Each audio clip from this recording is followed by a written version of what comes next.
हो, जो कि कितनी भी कमियां रही हो, परंतु एक अच्छी बात आम आदमी पार्टी के नेताओं में ये जरूर है कि आखिरी में गलती मान लेते हैं। एक बार जोरदार तालियां। आज आज स्वयं आतिशी बहन ने कहा कि हम बाकी सारी चीजें जो उन्होंने एक्सेप्ट करी, आप सबने जो कही बहुत बढ़िया बात है। और इसी प्रकार केजरीवाल जी ने स्वयं माना कि मैं यमुना साफ नहीं कर पाया, मैं पानी नहीं दे पाया, मैं गलती मानता हूँ, मुझे और समय दे दिया जाए।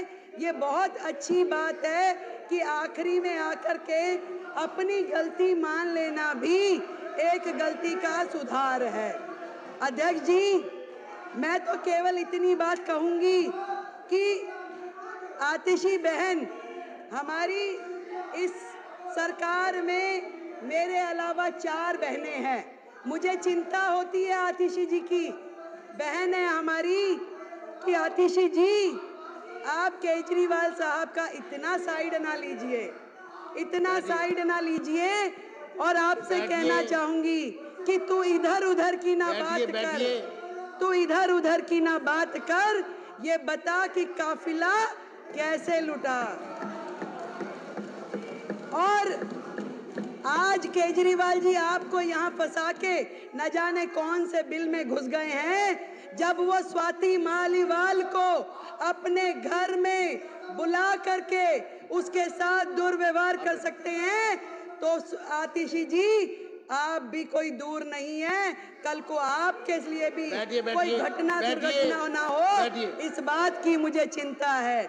जब स्वाति मालीवाल के साथ कुछ हो सकता है, उसको घर में बुला के राज्यसभा सांसद को, आतिशी जी आप हमारी बहन है, मुझे चिंता है आपकी, आपको ध्यान रखना चाहिए। बैठिए, मुझे कार्रवाई, मैं चेतावनी देता हूँ विपक्ष को। अध्यक्ष जी, सीएजी की चर्चा पर, अध्यक्ष जी, सीएजी की रिपोर्ट पर अब मेरी बारी में ये लोग ऐसे बोलेंगे, और मुख्यमंत्री जी को इसका रिप्लाई करने दीजिए। थोड़ी सभ्यता रखें, आप साथी हो हमारे, थोड़ी सभ्यता रखें।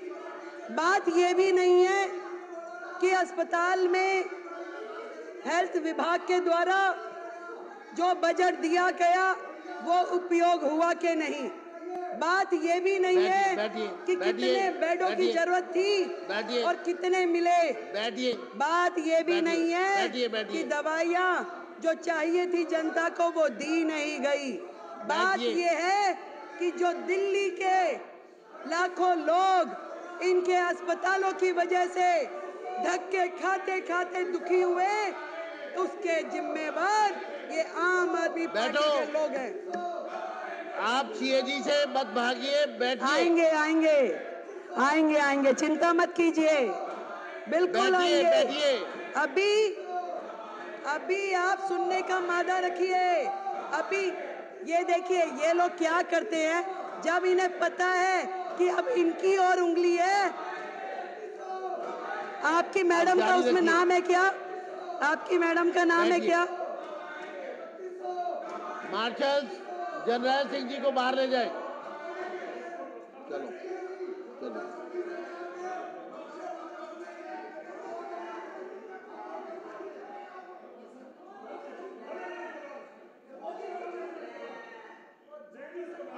धन्यवाद, धन्यवाद अध्यक्ष जी, धन्यवाद, धन्यवाद। इस तरीके से हाउस का समय बर्बाद करना असल में तो इनकी नीयत ही नहीं है। इन्हें मालूम है कि ये जो रिपोर्ट, अभी तो केवल मात्र 2 रिपोर्ट सदन पटल पे लाई गई हैं, तो इनके होश उड़ गए हैं। पूरे के पूरे अखबार, पूरा मीडिया, पूरे चैनल्स रोजाना सुबह से शाम तक इनके काले चिट्ठे खोलते हैं और ये सोच रहे हैं कि बाकी की 12 आ जाएगी तो इनका क्या हाल होगा, क्योंकि ये पूरी तरीके से सर तक भ्रष्टाचार में डूबे हुए हैं। केवल ध्यान डाइवर्ट करने के लिए अलग अलग प्रकार के मुद्दे लेकर के आते हैं। मैं आपको अध्यक्ष जी बताना चाह रही थी कि सिर्फ ये विषय नहीं है कि जो अस्पताल में बजट कम यूज हुआ, कोविड के समय बजट कम यूज हुआ, कम बिस्तरों का उपलब्ध कराए गए।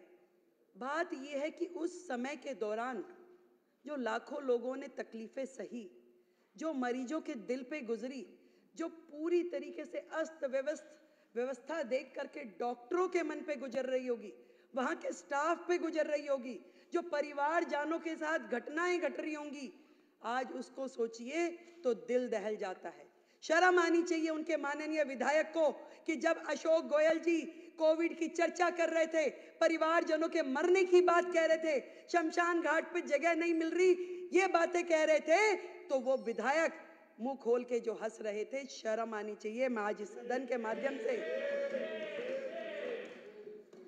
ये पूरा का पूरा दिल्ली सरकार का स्वास्थ्य विभाग और दिल्ली सरकार के अस्पताल स्वयं बीमार हैं, खुद ही बीमार है। इसको इलाज की जरूरत है। पहले एक एक उनका डिपार्टमेंट, एक एक चीज, डॉक्टर बेबस है, पूरी व्यवस्था बेबस है। आपदा के पिछले ये 10 साल स्वास्थ्य के नाम पे केवल भ्रष्टाचार हुआ है अध्यक्ष जी, केवल भ्रष्टाचार। केवल वो मुद्दे नहीं हैं जो इस सीएजी की रिपोर्ट में है। बात यही खत्म हो जाती तो और बात थी, बात तो अभी शुरू हुई है। अभी तो इनके काले कारनामे खुलने शुरू हुए हैं। आज जब मैं अधिकारियों के साथ बैठी और मैंने उनसे पूछा कि बताइए भाई क्या है, तो मुझे ये समझ में आई कि मरीजों को नकली दवाइयां और नकली मरीजों को असली पेमेंट की गई उनके नाम पे असली पेमेंट की गई। और मोहल्ला क्लिनिक की तो जो हालत है, मोहल्ला क्लिनिक की तो ये हालत थी जहां मरीज भी नकली, जहां पे टेस्ट भी नकली, जहां दवाइयां भी नकली, परंतु एक चीज असली रही, पेमेंट असली हुई है, बाकी सब कुछ नकली। कितने मरीज आते हैं, अस्पताल बंद में भी पेमेंट हो जाती है। करोड़ों रुपए की मोहल्ला क्लिनिक के नाम पे पेमेंट्स हुई, परंतु उसकी कहीं से कहीं तक कोई भी अकाउंटेबिलिटी नहीं है। सफाई के नाम पे घोटाला, दवाई के नाम पे घोटाला, टेस्ट के नाम पे घोटाला, इलाज के नाम पे घोटाला, बेड के नाम पे घोटाला, भर्ती के नाम पे घोटाला। घोटालों की सरकार केजरीवाल। ना डॉक्टर, ना नर्स, ना पैरामेडिकल हमारा स्टाफ। कितनी कमियां हैं वो मेरे बाकी के साथियों ने बताई। फिर भी मैं आपको ये बताना चाहूंगी कि जो नर्सिंग स्टाफ है, जो सेंशन है, वो 7,977 में से केवल 5,791 है। 2,186 नर्सिंग स्टाफ की सीट्स आज भी वेकेंट है। आप मानिए कि अस्पताल में यदि 2,000 नर्सों की कमी है तो उन अस्पतालों की क्या स्थिति चल रही होगी। आज भी ड्यूटी मेडिकल ऑफिसर 234 सीटें खाली आज भी है। वो कैसे चल रही है, कहां पे उनकी ओपीडी हो रही है। जितना भी स्टाफ है, एक एक विभाग, यहां तक कि पैरामेडिकल जो पोस्ट है उसमें भी 2796 पोस्ट आज भी खाली पड़ी हैं। किस तरीके से ये अस्पताल चलाए जा रहे हैं अध्यक्ष जी, मैं ये जानना चाहती हूँ। घोटालों की सरकार ने 10-10 हजार रुपए में जो कॉन्सेंट्रेटर मशीन थी उसको लाखों रुपए में खरीदा। 10 रुपए का वो N95 वाला मास्क जो था वो 150 रुपए में खरीदा। और शर्म की बात ये है, खरीदा तो खरीदा, उपयोग हो जाता तो दर्द नहीं होता। दर्द इस बात है, आज भी हमारे अस्पतालों में पूरे के पूरे गोदाम, कमरे भरे पड़े हैं उन सामानों से जो जनता की गाड़ी खून पसीने की कमाई से किया गया है। आज भी पीपी किट, मास्क, कॉन्सेंट्रेटर मशीनें, सिलेंडर अस्पतालों में भरे पड़े हैं जिनका कोई उपयोग नहीं हो रहा। ना तो वो जनता के काम आ पाए, ना मरीजों के काम आ पाए। खरीद कर ली गई, लाखों रुपए का, करोड़ों रुपए का घोटाला हो गया, आज भी वो अस्पतालों के गोदामों में पड़े हुए हैं। कितने शर्म की बात है। एक एक अस्पताल का गोदाम जाके खोल के देखिए, वहां पे क्या क्या पड़ा हुआ है। मिट्टी हो रहा है, परंतु इनके कान पे जूं नहीं रेंगती। कितनी बुरी स्थिति है। कितनी सारी बीपी मशीनें खरीदी गई, पेमेंट हो गई, परंतु कहां गई, कौन इस्तेमाल कर रहा है, कोई अकाउंटेबिलिटी नहीं है। कहां पे हो रहा है ये सब। ICU, CCU, operation theatre, MRI, सारी की सारी मशीनें कोई रेट फिक्स नहीं है, कोई दर नहीं, कहाँ किस तरीके से खरीद हो रही है, कोई पूछने वाला नहीं था। मैं आपको बताना चाहती हूँ, एक्ट क्लिनिकल एस्टेब्लिशमेंट एक्ट 2010 जो कि कोर्ट के आदेशानुसार लागू कर दिया जाना चाहिए, वो एक्ट जिसके माध्यम से पूरा का पूरा हमारे क्लिनिक, हॉस्पिटल, लैब और जितने भी टेस्टिंग सेंटर्स हैं उनको रजिस्टर किया जाता है और मॉनिटर किया जाता है। आपको ये जान करके माननीय सदस्यों ये हैरानी होगी कि आज भी दिल्ली जो है देश की राजधानी घिसे पिटे 1993 के Delhi nursing home registration act के माध्यम से चल रहा है, ना कि 2010 में बने हुए क्लिनिकल एस्टेब्लिशमेंट एक्ट के हिसाब से। क्योंकि इस पूरे एक्ट के माध्यम से अगर चलते तो वहाँ पे बहुत सारी चीज़ों की जवाबदेही तय हो जाती, परंतु पुराने नियमों के अनुसार जब वो काम कर रहे तो उनको कोई मतलब ही नहीं, क्योंकि बहुत सारी चीज़ें उसमें कवर ही नहीं होती, जो मर्जी करें, कोई पूछने वाला नहीं है। जबकि माननीय हाई कोर्ट ने मई 2022 के में ये निर्देश दिया कि भाई आपको केवल सीईए एक्ट के अनुसार काम करना है, परंतु इस सरकार ने उस एक्ट को लागू ही नहीं किया, उनके हेल्थ मिनिस्टर ने उसे लागू ही नहीं किया। और आज इस सदन के माध्यम से मैं बताना चाहती हूँ कि हम अगले हाउस में सबसे पहले इस एक्ट को, जो क्लिनिकल एस्टेब्लिशमेंट एक्ट 2010 है, इसको लेके आएंगे और सारे आगे के निर्णय उसी एक्ट के माध्यम से लिए जाएंगे।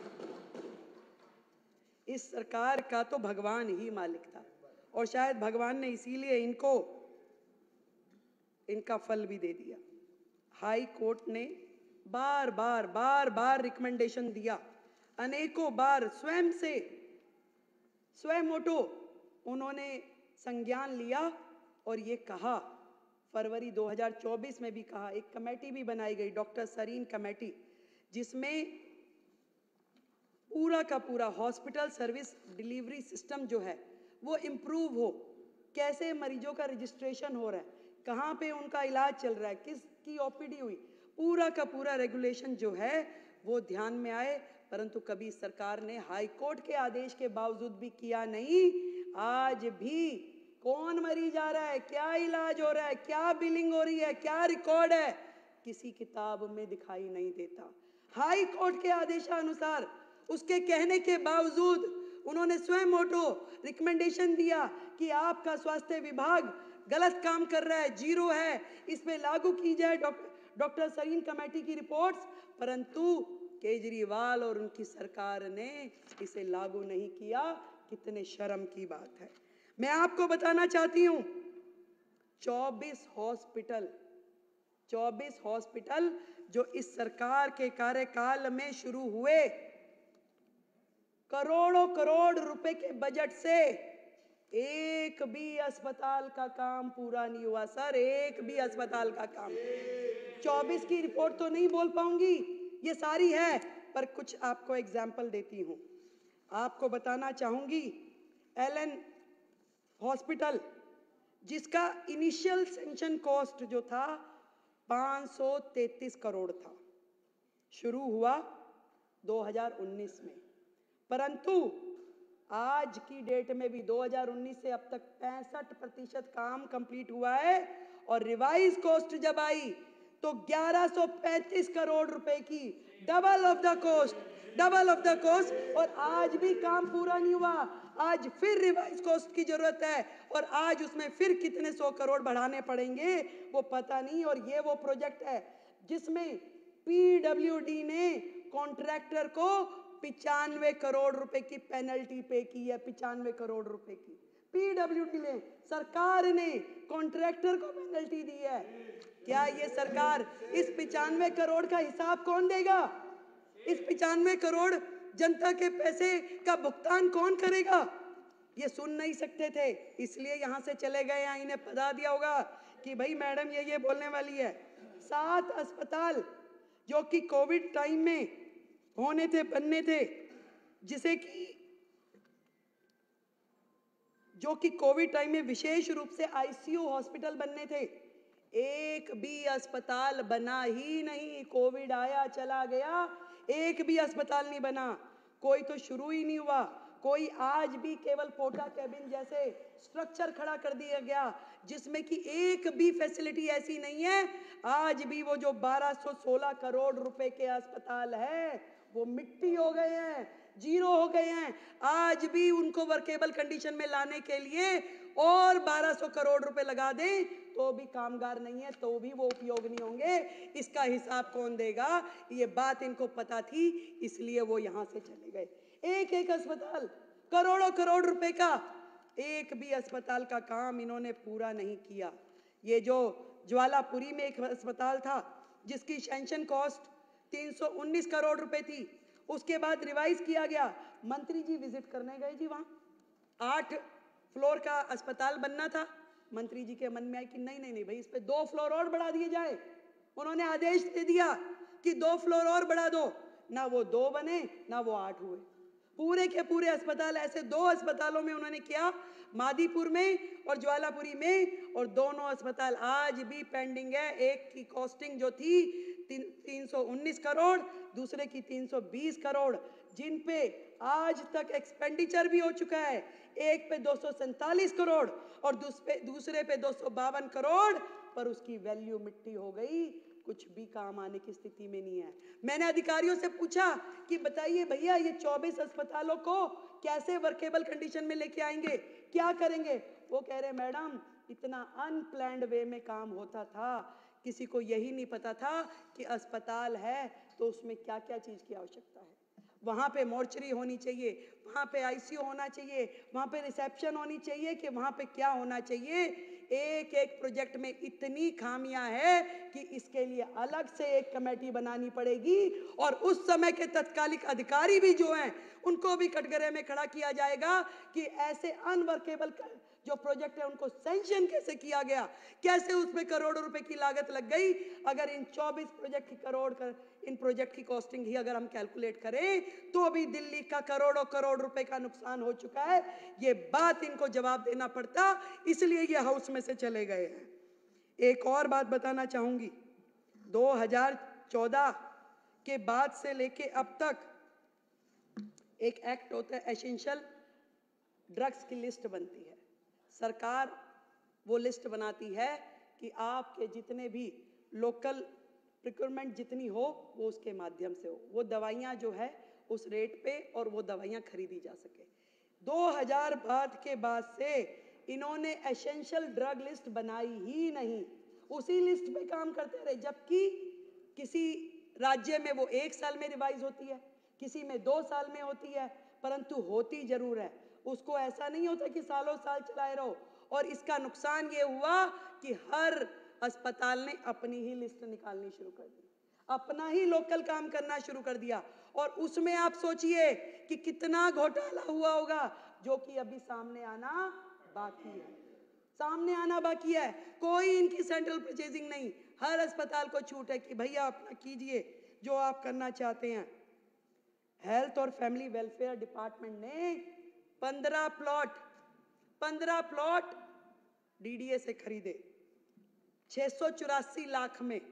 वो 15 प्लॉट खरीदे गए थे हॉस्पिटल बनाने के लिए, डिस्पेंसरी बनाने के लिए, परंतु दुख है मुझे, एक भी साइट का उपयोग अभी तक हुआ नहीं है, वो जीरो है, वहीं पड़ा है। करोड़ों रुपए की जमीनें लेकर के उसे डंप कर दिया गया। अब इसके पीछे क्या षड्यंत्र था वो तो ये जाने या राम जी जाने, परंतु इस तरह के जितने मुद्दे हैं इससे ये पता चलता है। वो एक कहानी सुनाती हूँ छोटी सी, मुझे याद आ गई। सिद्धू जी अब हमारे यहाँ नहीं है, वो सुनाते थे। कह रहे जी एक दुकान पे कुछ पुलिस वाले आ गए और आ करके कह रहे कि चोरी हुई थी उस दुकान पे। तो पुलिस वालों ने पूछा कि भी बता चोरी हुई है, क्या क्या चोरी हुआ, कितना नुकसान हो गया।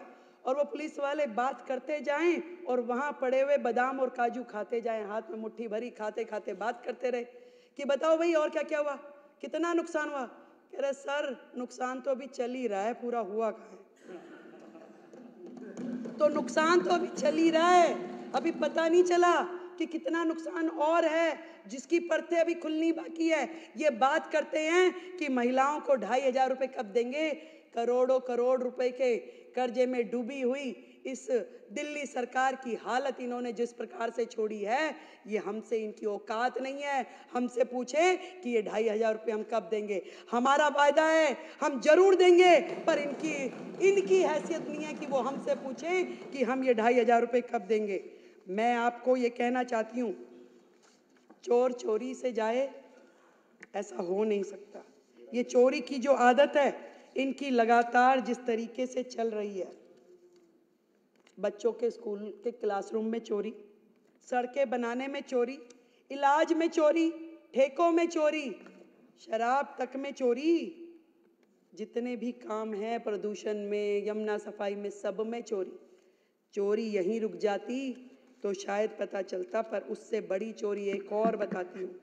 यहाँ तक कि दिल्ली सरकार के सोशल मीडिया हैंडल्स की भी चोरी। दिल्ली सरकार के social media handle, CMO Delhi के ये अकाउंट माननीय केजरीवाल जी ने तुरंत जैसे ही सरकार बदली, केजरीवाल एट वर्क करके अपने हैंडल में तब्दील कर लिया। क्या ये उनकी प्रॉपर्टी है? ये दिल्ली सरकार की प्रॉपर्टी है। ये आतिशी जी का ये अकाउंट, ये भी आज तक इन्होंने वापस नहीं किया। चाहे इंस्टाग्राम हो, चाहे फेसबुक, चाहे ट्विटर, एक भी अकाउंट ये इन्होंने वापस नहीं किया। हमने इनकी कंप्लेंट दर्ज कराई है। जो सोशल मीडिया अकाउंट की भी चोरी करके ले गए, उनसे आप क्या उम्मीद करोगे कि वो और क्या छोड़ के जाएंगे। अध्यक्ष जी, इतना कहना चाहूंगी, 10 साल दिल्ली बेहाल, 10 साल दिल्ली बेहाल, कर गए कमाल, कर गए कमाल। नोटंकी, भ्रष्टाचार, चाल पे चाल। वाह रे केजरीवाल, वाह रे केजरीवाल। इस बुरी स्थिति में दिल्ली को पहुंचाने के बाद भी, कहते हैं ना, एक तो चोरी ऊपर से सीना चोरी। ये लोग यहाँ खड़ के कुछ बोलने की हैसियत में नहीं है अध्यक्ष जी। ये हमारी ओर उंगली उठाने के से पहले ये देखे कि जो उंगलियां इनकी तरफ है उसका जवाब तय करके आए। आज जिन परिस्थितियों में हमें दिल्ली सरकार मिली है, हम अपनी पूरी मेहनत के साथ में काम कर रहे हैं। एक एक विभाग जिस तरीके से कर्जे में डूबा है, जो उसकी हालत है, सबको समझने में, सबको उठाने में न जाने हमें कितना वक्त लग जाएगा। परंतु हमारी नीति और हमारी नीयत स्पष्ट है, साफ है, ईमानदारी से काम करना चाहते हैं। और हमारी ये पूरी टीम, मैं और मेरे पूरे मंत्री, सभी विधायक, दिल्ली को इस भयंकर स्थिति से बाहर लेके जाएंगे और वो सारे काम करेंगे जो दिल्ली के हित में है। आज इस सदन के माध्यम से मैं बताना चाहती हूँ, अभी केवल 2 रिपोर्ट आई हैं अध्यक्ष जी, अभी बाकी आनी बाकी है। तो यही कहना चाहूंगी कि इब्तिदाए इश्क है, रोता है क्या, आगे आगे देखिए होता है क्या। बहुत बहुत धन्यवाद। माननीय सदस्यगण, सदन ने public health infrastructure and management of health services के संबंध में सीएजी रिपोर्ट पर विस्तार से चर्चा की है। इस रिपोर्ट को सदन के पटल पर दिनांक 28 फरवरी 2025 को रखा गया था। सीएजी की रिपोर्ट में दिल्ली सरकार के स्वास्थ्य विभाग से जुड़ी गंभीर खामियों और अनियमितताओं को उजागर किया गया है। यह ऑडिट वर्ष 2016-17 से 2021-22 की अवधि के लिए किया गया था, जब आम आदमी पार्टी सत्ता में थी। सीएजी रिपोर्ट में बताई गई कुछ अनियमितताएं इस प्रकार हैं: अस्पतालों में विशेषज्ञों, चिकित्सा अधिकारियों, नर्सों और पैरामेडिकल स्टाफ, फार्मासिस्ट आदि की कमी, आवश्यक दवाइयों और इक्विपमेंट की कमी, अधिकांश कैट्स एम्बुलेंस द्वारा जरूरी इक्विपमेंट्स और साधनों के बिना चल रही थी। हेल्थ केयर इंफ्रास्ट्रक्चर खराब पाया गया और इसका मैनेजमेंट भी खराब रहा। विभाग स्वास्थ्य कार्यों के लिए एक्वायर किए गए 15 प्लॉट्स में से किसी का भी उपयोग नहीं कर सका।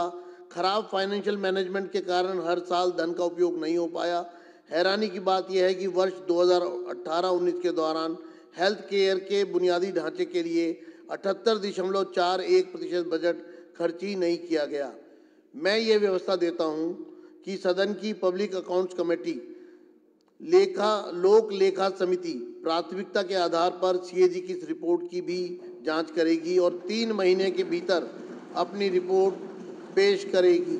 विधानसभा सचिवालय तुरंत स्वास्थ्य विभाग को सीएजी रिपोर्ट भेजेगा और स्वास्थ्य विभाग 1 महीने की अवधि के भीतर अपना एक्शन टेकन नोट प्रस्तुत करेगा।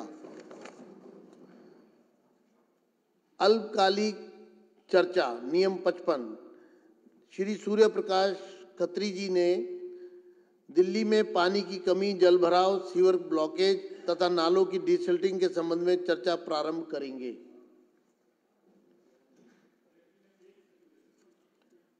अध्यक्ष जी, आपने यहीं विधानसभा में कहा जर्नैल को कि वो ट्वीट डिलीट करेंगे, हटाएंगे, लेकिन असल में क्या है कि उनको कानून मानने की आदत रही नहीं है। 10-12 सालों ने जो धज्जियां उड़ाई हैं, मुझे बड़े खेद से कहना पड़ता है, आखिरकार इस हाउस की कोई गरिमा है। इतने कहने के बाद जब हम अभी भी देख रहे हैं तो अभी तक भी उसने इस ट्वीट को डिलीट नहीं किया। नहीं, उस पर सदन निश्चित रूप से मेरा ये कहना है कि इस पे सदन को जरूर इसका संज्ञान लेना चाहिए। और ये रोज की जिस तरह के काम बना रखा है, मजाक है कि हम तो करेंगे ना, तुमने जो करना करें। नहीं, ये सदन में जिस तरह का विपक्ष का व्यवहार है, ये गैर जिम्मेदार व्यवहार है और ये कड़े शब्दों में मैं विपक्ष के इस व्यवहार की निंदा करता हूँ। स्वस्थ वातावरण में चर्चा में भाग लेने की बजाय वो तरह तरह से सदन को जो है वो डिस्टर्ब करते रहे, ये अच्छा नहीं है। आज मैं सभी सदस्यों को जो यहाँ उपस्थित हैं, आप सबकी का अभिनंदन करता हूँ कि सुबह 11 बजे से सदन चल रहा है और यहाँ पर सभी सदस्य जो यहाँ उपस्थित हैं वो चर्चा में भाग ले रहे हैं और पूरी कंस्ट्रक्टिव अप्रोच से चर्चा में अपना विषय रख रहे हैं। मेरा अनुरोध है कि विपक्ष भी इसी भांति से चर्चा में भाग ले और सदन को बार बार डिस्टर्ब करने की बजाय अगर चर्चा, क्योंकि आज भी जितने सदस्यों के नाम उन्होंने मुझे दिए थे, मैंने 100% उनके सदस्यों को बुलवाया है। एक भी सदस्य का नाम ऐसा नहीं छोड़ा जो चाहते हो बोलना विपक्ष का और उनको मौका ना मिला हो। लेकिन उसके बावजूद अगर विपक्ष इस प्रकार का गैर जिम्मेदार व्यवहार कर रहा है, उनके एक सदस्य तो उस सूची में से मार्शल आउट हो गए थे, तो नेता विपक्ष ने कहा क्योंकि हमारे एक सदस्य चले गए हैं बाहर तो उनके स्थान पर आप दूसरा नाम ले लीजिए। मैंने उनके स्थान पर दूसरा नाम लिया और उनको मौका दिया। तो अभी जो आपने बात रखी है उसको सदन के संज्ञान में है और उचित समय पे उचित कार्रवाई होगी। सूर्य प्रकाश खत्री जी। माननीय अध्यक्ष महोदय और इस पवित्र सदन के गणमान्य सदस्यगण, मैं मुख्यमंत्री जी व जल मंत्री श्री परवेश साहिब सिंह जी का ध्यान दिल्ली के जल सीवर भराव की तरफ, डिसलिटिंग की तरफ ले जाना चाहता हूं। अध्यक्ष महोदय, आज मैं एक दर्द भरे दिल के साथ यहां खड़ा हूं क्योंकि दिल्ली की आत्मा घायल है, उसके सीने में छुरा घोंपा गया है। उन्हीं हाथों ने जो इसको सुरक्षित रखने की शपथ लेते थे। अध्यक्ष जी, साफ शब्दों में कहूं तो पिछली केजरीवाल सरकार ने 10-11 वर्षों में अपने कार्यकाल के में दिल्ली के दिल में छुरा घोंपा और इस छुरे को हर बार घुमाते हुए उन्होंने 2 करोड़ लोगों के विश्वासघात किया और दिल्ली को एक मानवीय संकट में डालकर लोगों का जीवन दुभर कर दिया। अध्यक्ष जी, पिछली सरकार ने 11 सालों में भ्रष्टाचार के अलावा कुछ नहीं किया। या तो सारा पैसा ऐड में दिया, हजार के 500 करोड़ के ऐड दिए, या फिर अपने शीश महल के अंदर उसको बनवाने में व्यस्त रहे और जनता का पैसे का दुरुपयोग किया। आज मैं आपके सामने दिल्ली की वास्तविक स्थिति को रखने आया हूं। एक ऐसी स्थिति हमारी राजधानी की गरिमा के साथ खिलावाड़ कर रही है। अध्यक्ष जी, अरविंद केजरीवाल सरकार ने दिल्ली और यहां के लोगों की जो उपेक्षा की है उसकी मिसाल मिलनी मुश्किल है। आज मैं आपको कुछ ठोस आंकड़ों और तथ्यों के साथ बताऊंगा कैसे दिल्ली जल बोर्ड, सीवरेज सिस्टम और जल भराव की समस्या ने दिल्ली वासियों का जीना दुभर कर दिया है। अध्यक्ष जी, केजरीवाल की निगरानी में दिल्ली जल बोर्ड साफ पानी के नारे लगाता था, लेकिन खुद उनके दफ्तरों में और उनके अफसरों को बोतल बंद पानी पिलाया जाता था। और दिल्ली की आज भी सारी जनता या तो आरओ से पानी पी रही है या पानी खरीद कर पी रही है। पाखंड उनके नालों से बहने वाले जहरीले पानी से भी गाढ़ा था। उनके पाखंड तो इतने थे कि नलकों से भी जहरीले पानी से भी गाढ़े थे। एक मिनट, मंत्री जी कुछ कहना चाहते हैं? एक मिनट बैठ जाइए, मंत्री जी कुछ। माननीय अरविंदर सिंह लवली जी के माता जी का काल चलाना हो गया, तो मैं आपके ध्यान में लाना चाहता हूँ। मुझे लगता है कि इसके बाद आज के लिए हमें भी उनकी माता जी के देखते हुए इस हाउस के बारे में क्या चर्चा वो आप ज़्यादा जानते, पर मैं आपके संज्ञान में चीज लाना चाहता था। वो आपके ध्यान में, अध्यक्ष जी देखें। एक तो 2 मिनट का हम शोक प्रकट करेंगे। दूसरा, ये सदन अब तय करेगा कि सदन की कार्रवाई चूंकि अपने अंतिम क्षणों में है, तो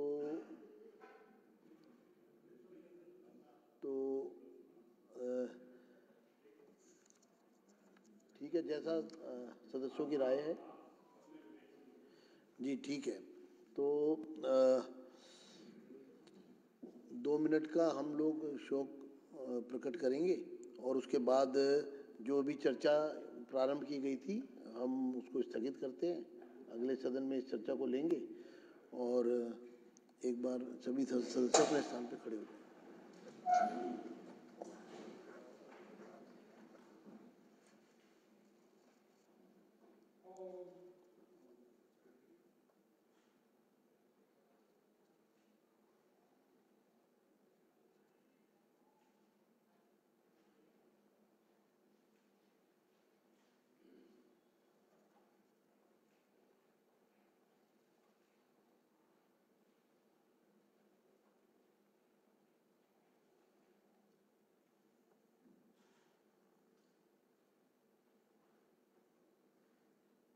ओम शांति शांति।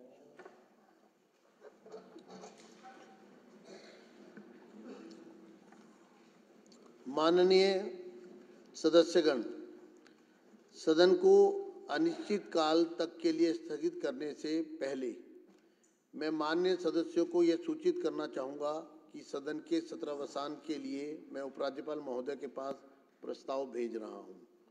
8वीं विधानसभा के प्रथम सत्र के संचालन में सहयोग देने के लिए मैं सदन की नेता एवं मुख्यमंत्री श्रीमती रेखा गुप्ता जी, सभी मंत्रीगण, माननीय नेता प्रतिपक्ष श्रीमती सुश्री आतिशी जी तथा सदन के सभी माननीय सदस्यों का हार्दिक आभार प्रकट करता हूँ। इसके अलावा विधानसभा सचिवालय तथा दिल्ली सरकार के समस्त अधिकारियों एवं कर्मचारियों के साथ साथ विभिन्न विभागों और सुरक्षा एजेंसियों तथा मीडिया का भी धन्यवाद करता हूं। अब मैं माननीय सदस्यों से अनुरोध करूंगा कि वे राष्ट्रगान के लिए खड़े हों।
मैं अब सदन की कार्यवाही अनिश्चित काल तक के लिए स्थगित की जाती है।